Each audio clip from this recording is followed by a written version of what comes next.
Hey guys, today I'm going to show you a simple farm base that I like to make a lot.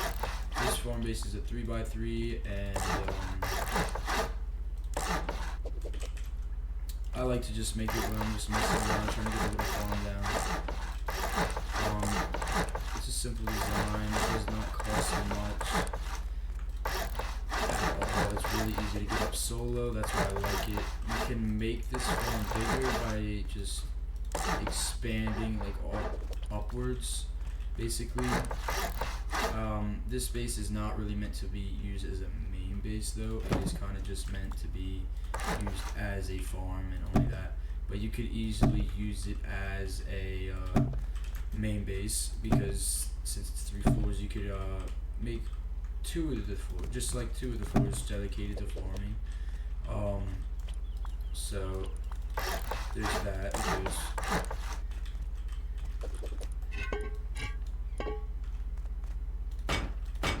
So this right here is this usually would not be like this. It doesn't. It's just because the water's too deep. So I just raised the foundation basically. I like to use 3 water pumps in this design, 1 for each floor.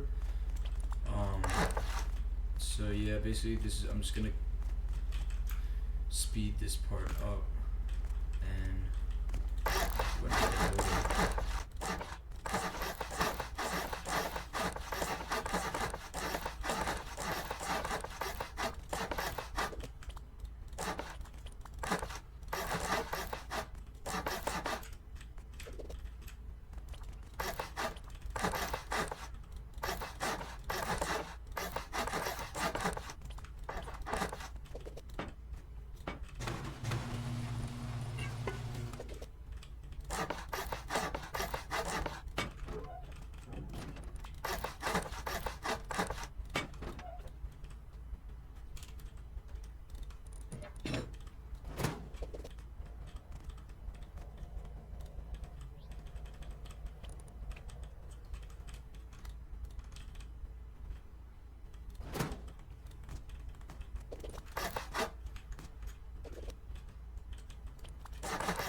okay guys, so that's the end of the building part. Basically I'm going to go through now and I'm going to explain things in more detail about the build, and then I'll show you guys how to actually hook up all the water and stuff and whatnot. So we got TC room, main storage, we got planter boxes here, and the reason you're probably wondering why in the world am I doing here is we got our pumps. I mean, helps protect them a little bit. Not the main reason for this though. Main reason for this is the turrets. The turrets protect your TC and your first layer farm. It's mostly for the TC, and that's why it's not on the other layers of farm. You only need one turret for this, obviously, but if you do this, then they have to use a lot of HVs, because if you didn't know, turrets can shoot through 2 layers of chain link, but players can only shoot through 1. So they have to break a layer of chain link before they even start breaking the turrets. And because this is separating them, they would have to break both of the turrets individually. So now we're going to get to the actual part where we do all the electrical and whatnot. So because this base is pretty cramped, because we dedicated almost all of the space to planter boxes, this base does not have a lot of space, as you guys can tell. So what I like to do is I use my jump ups as space. So my main jump up, I make it pretty much the second main part of my base. I put my workbench here and my battery here. It is a little cramped and the jump ups are a little annoying, but if you can deal with that, then you can get 9 extra plants per floor. So let's go get our electrical stuff here. We got our wire tool, hose tool. We're gonna grab a couple lights and a couple sprinklers. There we go. And some electrical branches. So first thing I like to do when I start doing anything electrical, obviously, is to hook up your battery. So I'm gonna do that first. Because say like you do it and then you get you want to start doing your electrical and then you get sidetracked, at least your battery is charging at this point. So if some reason windmill gets broken by somebody, your battery will still have a little bit of charge to give you some time. Next thing I like to do is I go around and place all my lights, and I like to keep count of how many lights I place, because then I can easily hook up my lights to my battery. I like to just split it like this. I know there's more efficient ways of lighting things up in these bases, but this is just for simple beginners. You need to have pretty accurate placement to get some of that really efficient stuff. So this is efficient way of lighting it up, but there is slightly more efficient. But if you don't do it right, you could your plants could die and then you could lose those, so that would be really bad. So I just bite the bullet, use a little bit of extra power, and just place a couple more lights than I probably need to.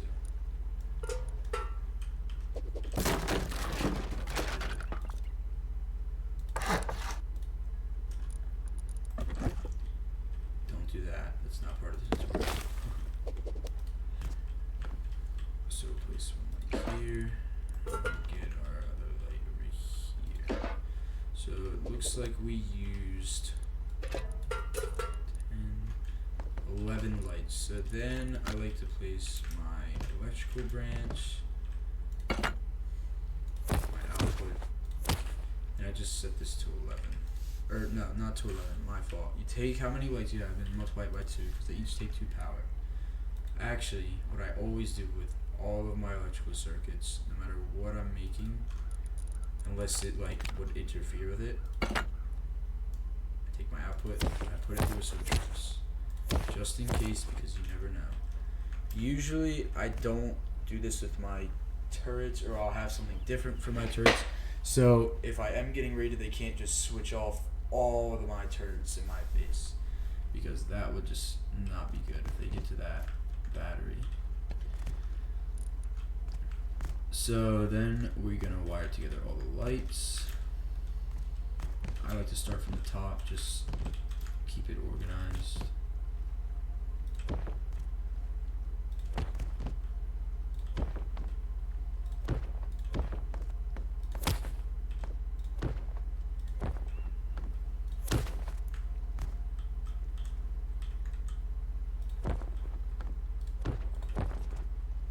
Just wire all these up, pass through all the other lights, just like this.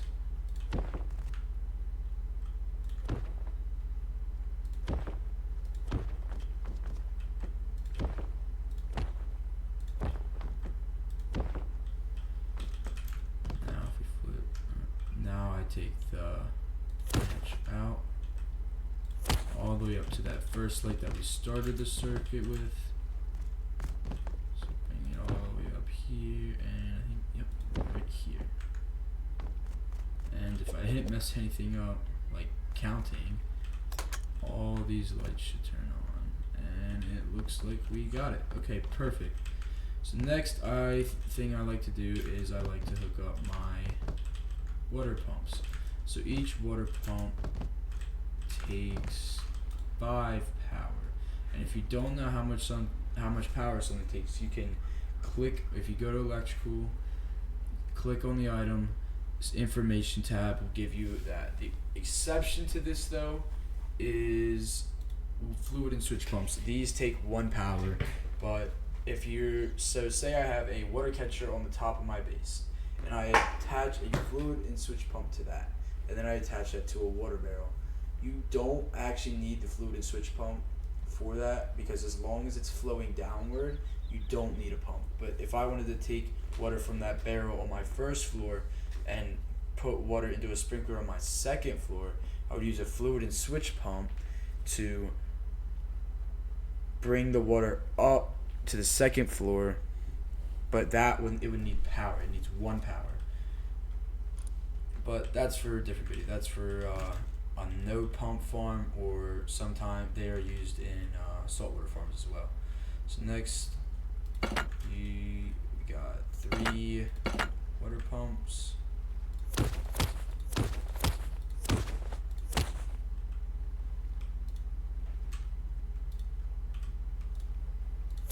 just gonna branch all these out.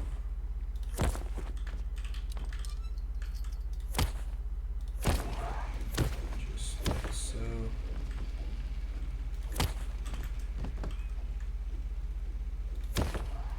And this is I like to do the stuff in the order I'm doing it in the video, just because, like, if I have my other things powered before my water pumps, then there's really no point, because then I need to wait for the water pumps to start collecting water in the first place. It doesn't take long, but it's just better, I feel like.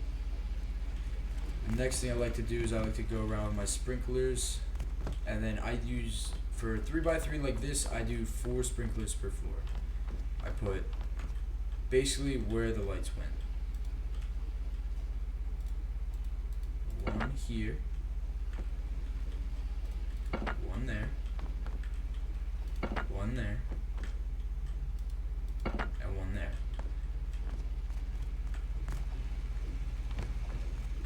The first floor is a little different because it's a little bit of a different layout, because we do have a TC room down there. But for the most part, all the other floors are the exact same as each other.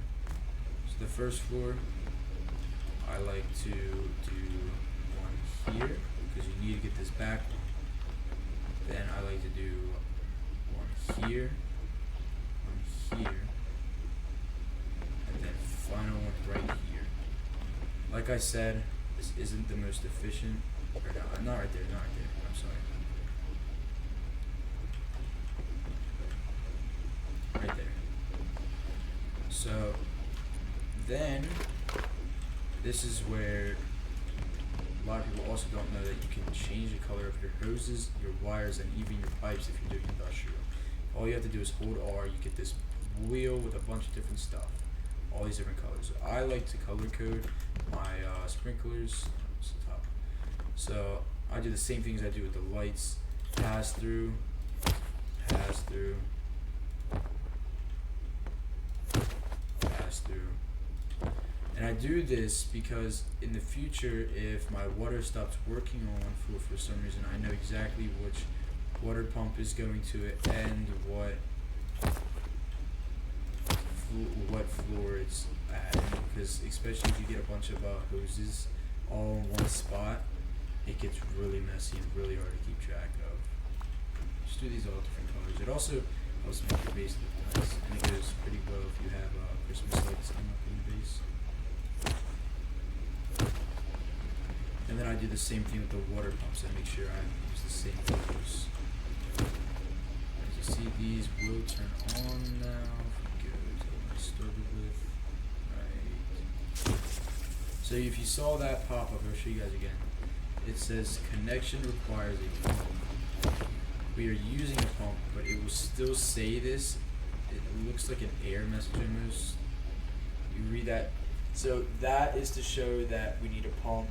So if you don't have this hooked up to a water pump for some reason, that's when you would use the fluid and switch pump, and that would work as well. So now our first floor is getting water. This will water all of these planter boxes.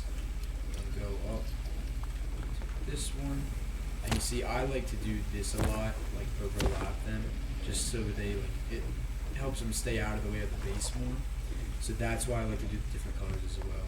Because like if I have all green hoses going right down up the same thing, and if I have like 3 or more floors, it's gonna be really hard to keep track of what hose goes to what floor. So we started with this one over here, and then our final one was red. And we started with this one.